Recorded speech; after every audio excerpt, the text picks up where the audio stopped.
The phone call came just as Julia Adams was packing up her desk, ready to admit defeat.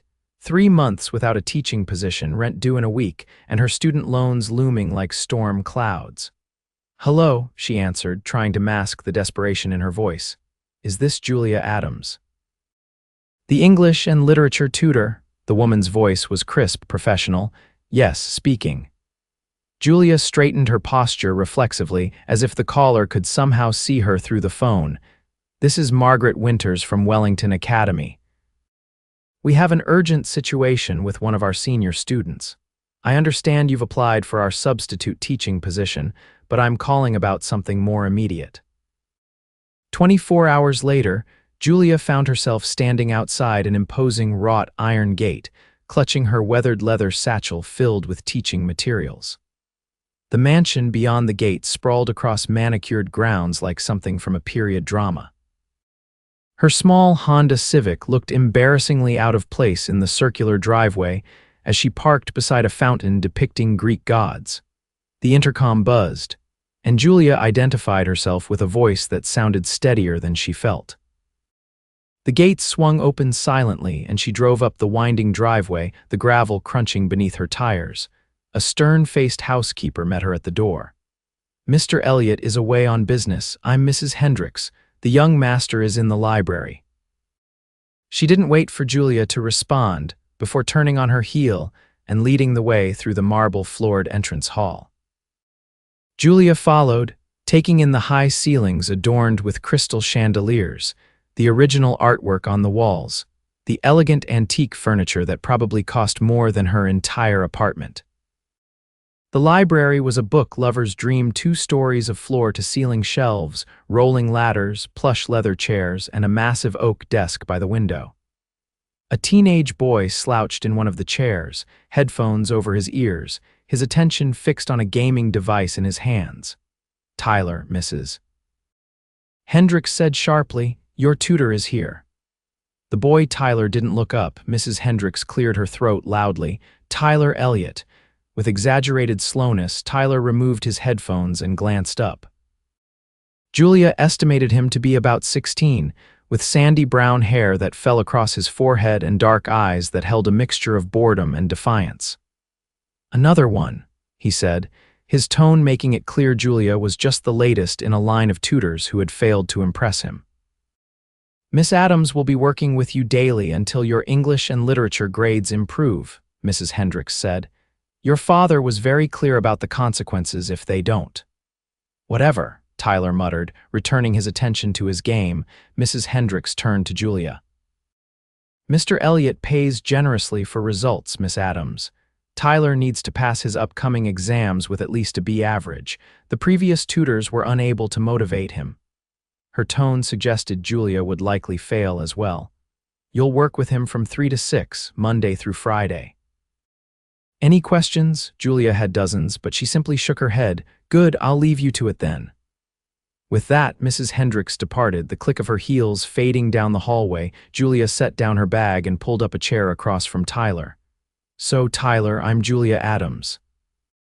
I understand you're having some trouble with English and literature." Tyler didn't look up. "I'm not having trouble, I'm just not doing it. May I ask why?" "Because it's pointless." Julia leaned forward slightly. "What are you reading in class right now?" "Some boring book about a guy who talks to a bird." Julia smiled despite herself. "Edgar Allan Poe's The Raven?" Tyler shrugged, still focused on his game. "You know," Julia said, "Poe was actually one of the first American writers to try to make a living solely from writing. He was constantly broke, often starving, and died under mysterious circumstances, possibly murder." For a brief moment, Tyler's fingers paused over his game. "He also pioneered detective fiction," Julia continued. "Basically invented the genre. Without Poe, we wouldn't have shows like Criminal Minds or CSI." Tyler finally looked up. "So what? So maybe there's more to these boring works than you think. What games do you play?" Tyler held up his device. "Mostly RPGs, some strategy games." "Games with stories, then." "Good stories matter, don't they? They make the game worth playing, I guess." Julia reached into her bag and pulled out her tablet. "I have an idea. Let's look at The Raven as if it were a psychological horror game." The protagonist is essentially trapped in his own mind, haunted by loss and grief, possibly descending into madness. For the first time, Tyler looked genuinely interested. That's not how our teacher explained it. Well, there are many ways to approach literature. Finding your way in is what matters. By the end of the session, Tyler had reluctantly engaged with the poem, even reading a few stanzas aloud when Julia challenged him to give them the dramatic weight they deserved. It wasn't a breakthrough, but it was a start. As Julia packed up her things, Tyler asked, "So you're coming back tomorrow?" "That's the plan." "Is that okay with you?" Tyler shrugged, but there was less hostility in the gesture.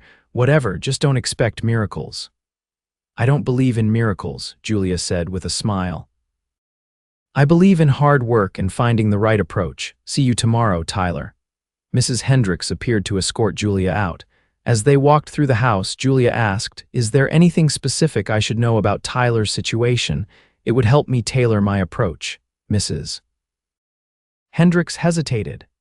Mr. Elliot lost his wife Tyler's mother 3 years ago, cancer. Tyler was close to her. Since then, he's been through several schools and many tutors. Mr. Elliot is demanding when it comes to his son's education. Julia nodded, understanding more of what she was dealing with. And Mr. Elliot travels often for business. His work takes him all over the world. He's very successful. There was a note of pride in Mrs. Hendricks' voice. He built his shipping company from nothing. At the door, Mrs. Hendricks handed Julia a sealed envelope. "Your first week's payment in advance. Mr. Elliot believes in compensating people well." Julia was stunned when she opened the envelope in her car. The amount was triple what she would have earned at Wellington Academy for a full week of substitute teaching. Over the next 2 weeks, Julia arrived each day at the same time, gradually building a rapport with Tyler. She discovered he was intelligent but unmotivated, harboring a deep resentment toward his father's frequent absences and high expectations. "He wants me to take over the company someday," Tyler confided during their 3rd session. "Says it's my legacy or whatever." "And what do you want?" Julia asked. Tyler seemed surprised by the question. "No one's asked me that before. I'm asking now." "I don't know, game design maybe. I like creating worlds more than living in this one." Julia nodded. "That's a start. You know, a lot of game design requires strong narrative skills. Understanding story structure, character development, emotional arcs, all things we study in literature." Tyler considered this. "My dad would never go for it. One step at a time. First, let's get your grades up. Then we can think about how to approach your father with your interests." As days turned into weeks, Tyler began completing assignments on time, participating in class discussions, and even reading ahead in some cases.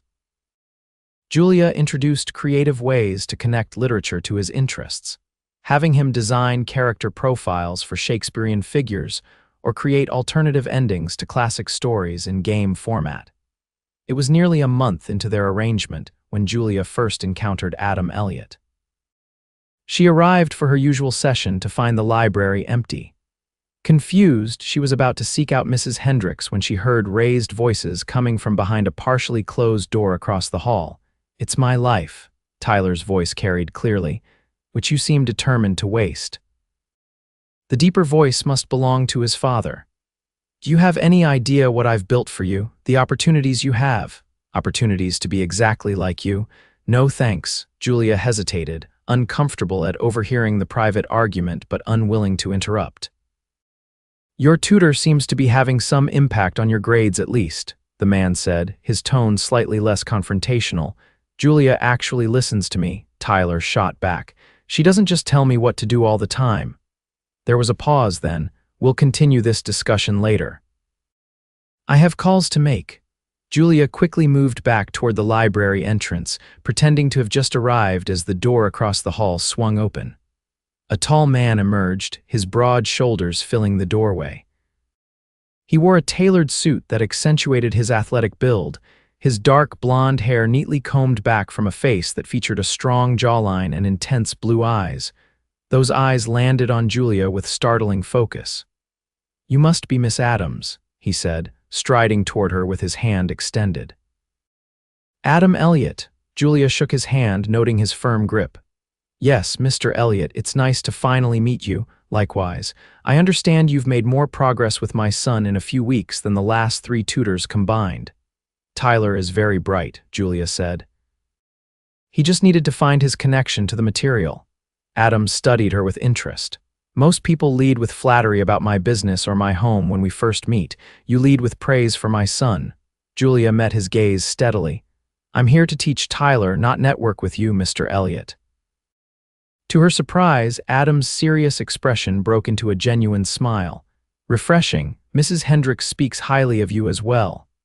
Tyler appeared in the doorway behind his father, looking sullen. Seeing Julia, his expression lightened slightly.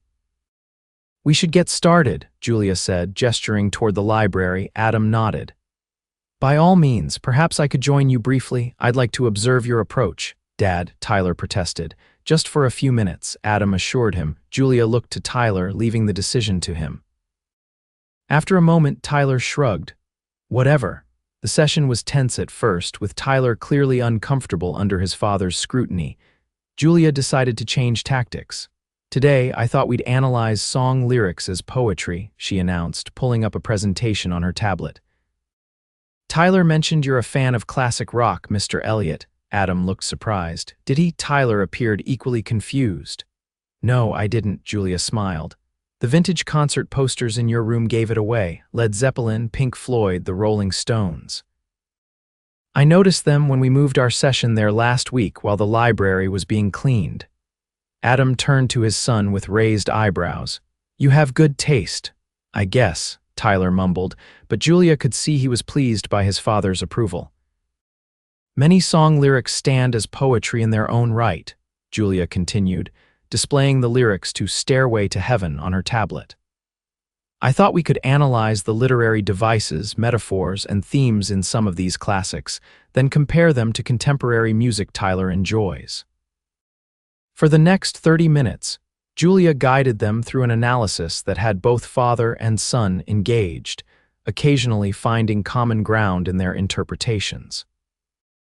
Adam proved to be insightful and well-read, while Tyler revealed his understanding of symbolism and metaphor was stronger than his school performance suggested.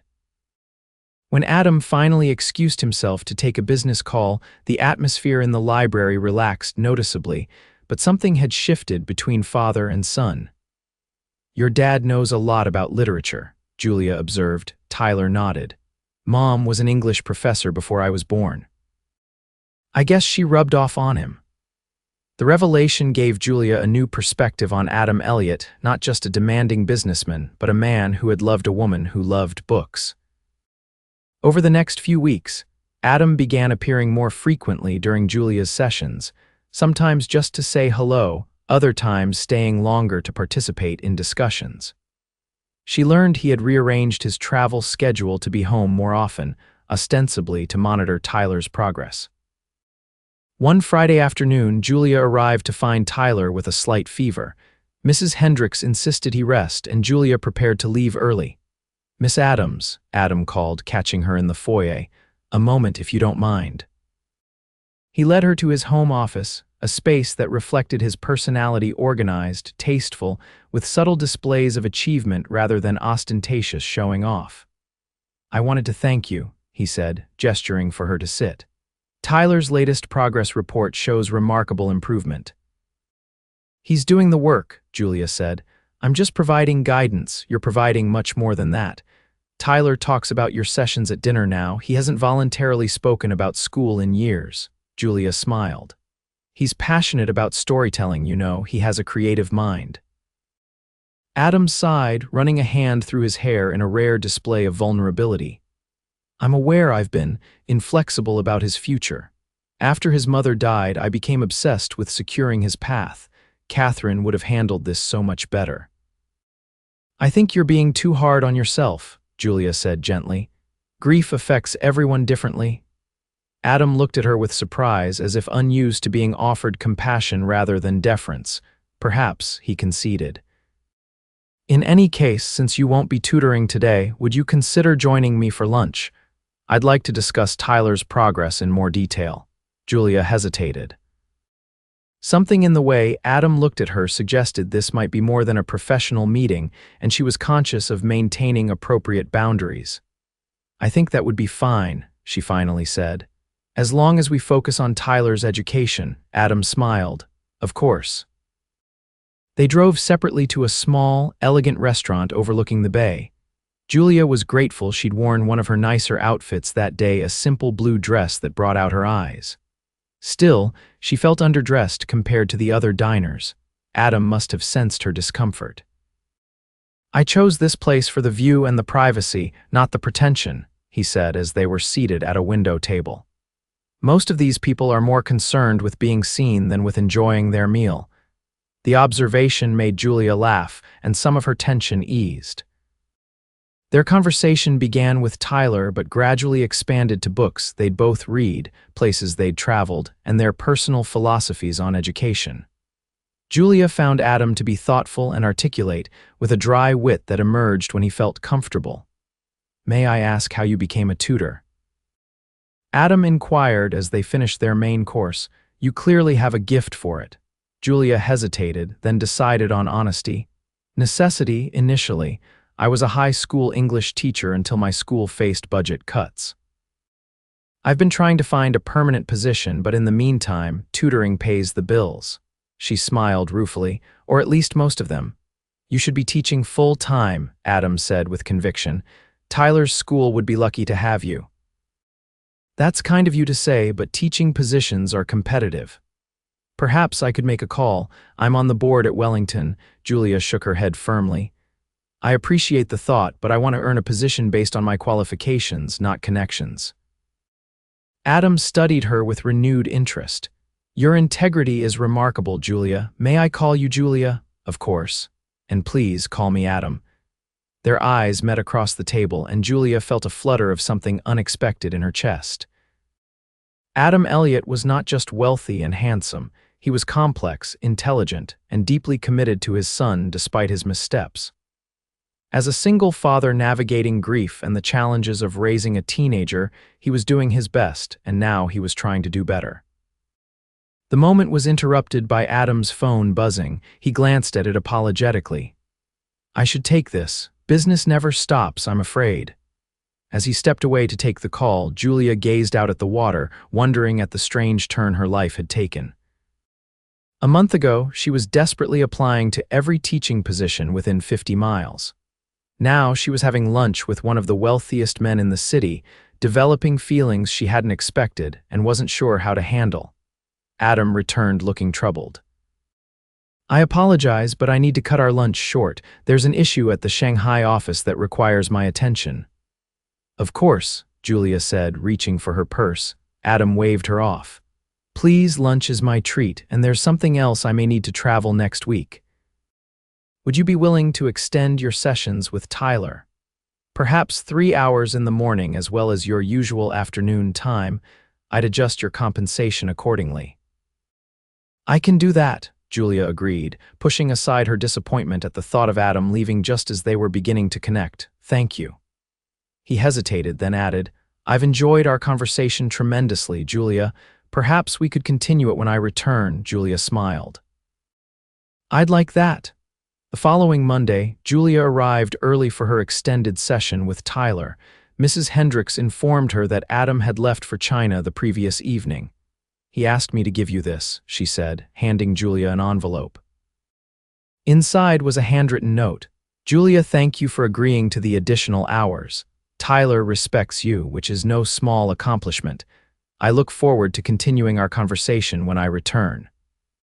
Adam, the note was accompanied by a book, a first edition of Pride and Prejudice, which Julia had mentioned was her favorite novel during their lunch.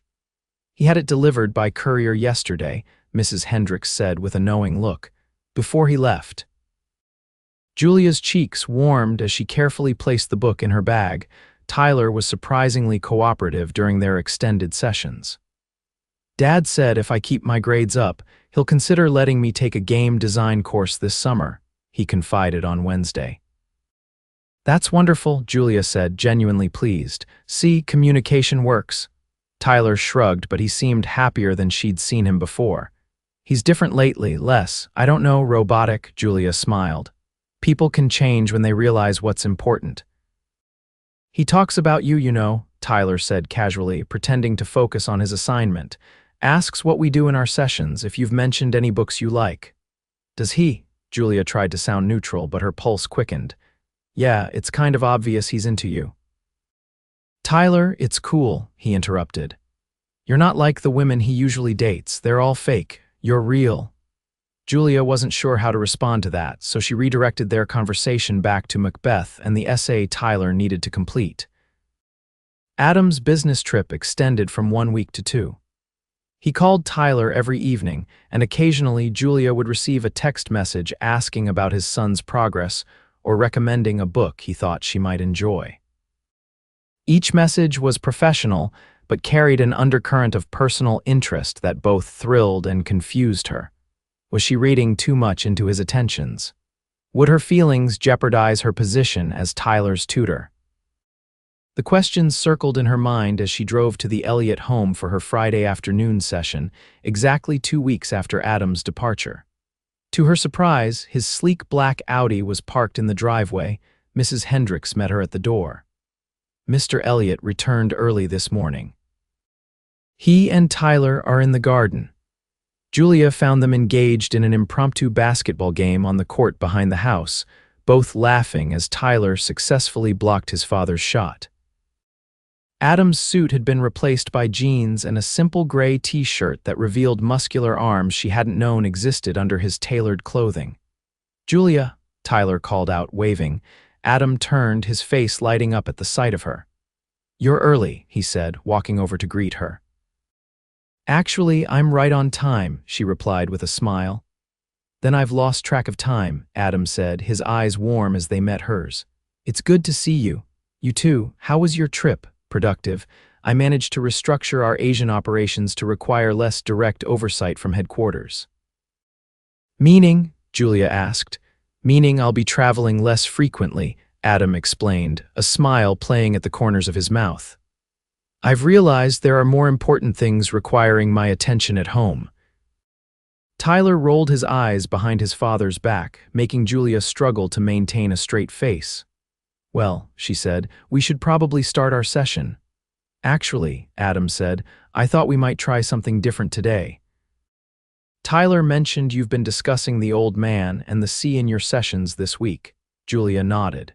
"It's part of his assigned reading." "I have a boat," Adam said. "I thought perhaps the three of us could take it out this afternoon, experience the themes of the novel more directly." Tyler's expression brightened. "Seriously, we haven't used the boat in forever," Julia hesitated. "It's a lovely idea, but I'm not sure it counts as tutoring." "Consider it experiential education," Adam suggested. Besides, Tyler's latest quiz scores were excellent. "I think you've both earned a change of scenery." Against her better judgment, Julia agreed. An hour later, she found herself on Adam's elegant sailboat, feeling the wind in her hair as they navigated away from the marina. Adam handled the vessel with confident ease while Tyler explained what he'd learned about Hemingway's use of symbolism and the novel's themes of perseverance. "The old man keeps going despite repeated failures," Tyler said. "Kind of like me with English class before Julia came along." Adam laughed. A surprisingly apt comparison. As the afternoon progressed, Julia observed the easy interaction between father and son, so different from the tension that had characterized their relationship when she first arrived. Tyler was more animated, and Adam listened attentively to his son's ideas instead of imposing his own. When Tyler became absorbed in watching a pod of dolphins that appeared alongside the boat, Adam moved to sit beside Julia. "Thank you," he said quietly. "For what?" "For showing me how to connect with my son again, for seeing his potential when I was only focusing on his failures." "You're giving me too much credit," Julia protested. "You both just needed time and the right circumstances." "You created those circumstances," Adam insisted. "You've changed our lives, Julia. Not just Tyler's education, our relationship, our home. It feels like a family again." The word family hung in the air between them, laden with meaning. "I care about both of you," Julia admitted softly. more than I probably should as Tyler's tutor. Adam's hand found hers on the bench between them. And I care about you far more than I should as your employer. Their eyes met, and Julia felt the same connection she'd experienced during their lunch, only stronger now, more certain. What happens now? She asked. That depends, Adam said, his voice low and sincere. Tyler's grades have improved to the point where he no longer needs daily tutoring, which means there's no professional conflict if I ask you to dinner not as Tyler's father, but as a man who finds himself thinking about you constantly. Julia's heart raced. In that case, I accept. Their first official date took place the following evening at Adam's home. Mrs. Hendricks had the night off, and Adam cooked dinner himself, a surprisingly delicious pasta dish he claimed was the only recipe he'd mastered. Catherine insisted I learn to cook at least one meal properly, he explained as they sat on the terrace, the garden lights twinkling around them. She said no one should be completely dependent on others for basic needs, no matter how wealthy they become. She sounds like a remarkable woman, Julia said. She was. Adam's expression was reflective rather than pained. She would have liked you very much. You share her passion for literature and her ability to see the best in people. As weeks turned into months, Julia and Adam's relationship deepened. Tyler, far from being uncomfortable with the development, seemed pleased by it. Does this mean you'll stick around even though I'm getting better grades now? He asked Julia one afternoon as they worked on his college application essays. Is that what you're worried about? That I'll disappear once you don't need tutoring? Tyler shrugged, attempting to appear casual. I mean, whatever, Julia smiled. I'm not going anywhere, Tyler. Not unless you and your dad want me to. Dad definitely doesn't want that, Tyler said with a grin. He's totally in love with you. It's kind of gross, but also kind of cool. Julia felt her cheeks warm. We care about each other very much. Care, Tyler mimicked, making air quotes. Right. 6 months after their first meeting, Julia accepted a teaching position at Wellington Academy secured through her own merits and interview performance, though she suspected Adams' glowing reference hadn't hurt.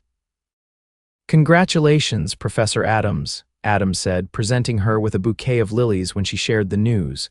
I'm hardly a professor, Julia laughed, just a high school English teacher. A brilliant one, Adam corrected her, who changed my son's life and mine. That evening, as they walked along the beach near his home, Adam stopped suddenly, turning to face her. Julia, he began, his expression serious. These past months have been the happiest I've known since Catherine died. You've brought joy back into our home, purpose back into Tyler's education, and love back into my heart when I thought that part of me was gone forever. Julia's breath caught as Adam reached into his pocket and withdrew a small velvet box. I'm not asking because of your new job or because of Tyler or for any reason except this. I love you and I want to build a life with you. He opened the box to reveal a stunning sapphire ring. Julia Adams, will you marry me? Tears welled in Julia's eyes as she nodded. Yes, she whispered. Yes, I will. Adam slipped the ring onto her finger, then pulled her into his arms for a kiss that promised a lifetime of happiness. They were married the following spring in the garden where they'd first begun to fall in love. Tyler served as best man, delivering a speech that had the guests alternating between laughter and tears. My mom used to say that books have the power to change lives, he concluded, raising his glass. I never really got what she meant until Julia showed up with her satchel full of books and her different way of looking at things. She changed my life by helping me find my voice. She changed my dad's life by helping him find his heart again. So here's to Julia, the best teacher, the best stepmom, and the best thing that's happened to our family. As Julia and Adam danced under the stars that night, she marveled at how a desperate phone call on a dark day had led her to this moment, to love, to family, to belonging. Happy. Adam murmured, holding her close. Beyond words, Julia replied, resting her head against his chest, and that's saying something for an English teacher.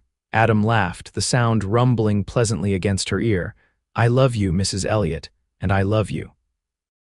Julia looked up at her husband, at the man who had once been just an intimidating name on a paycheck and was now the center of her world. Some stories do have happy endings after all. Not endings, Adam corrected her gently. New chapters. And as they continued to dance, surrounded by friends, family, and the sun who had brought them together, Julia knew this was true. Their story wasn't ending, it was just beginning.